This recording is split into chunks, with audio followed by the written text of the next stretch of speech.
కాసేపట్లో జాతినుద్దేశించి ప్రసంగించనున్న ప్రధానమంత్రి. ఆపరేషన్ సింధూర్ అనంతర పరిణామాలను దేశ ప్రజలకు వివరించనున్న మోదీ. రాత్రి 8 గంటలకు దూరదర్శన్లో ప్రత్యక్ష ప్రసారం. భారత్ పాకిస్తాన్ మధ్య హాట్లైన్లో డీజీఎంఓ స్థాయి చర్చలు. భారత్ నుంచి రాజీవ్ ఘాయ్, పాక్ నుంచి కాషిఫ్ అబ్దుల్లా హాజరు. ఆపరేషన్ సింధూర్లో గగనతల రక్షణ వ్యవస్థలు శత్రు దుర్భేద్యంగా నిలిచాయన్న రక్షణ శాఖ.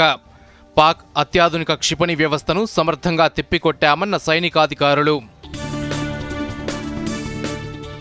వ్యవసాయ భూములు, ఓపెన్ ప్లాట్స్ క్రయ విక్రయాలు పెంచేందుకు చర్యలు తీసుకోవాలన్న భట్టి విక్రమార్క.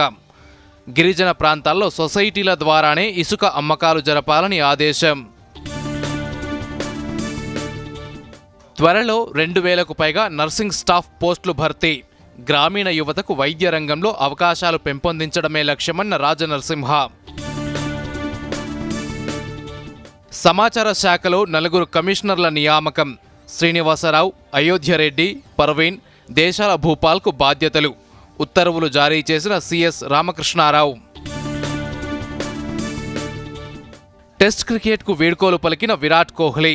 సంతృప్తి, కృతజ్ఞతతో టెస్ట్ కెరియర్ను ముగిస్తున్నానంటూ భావోద్వేగ పోస్ట్.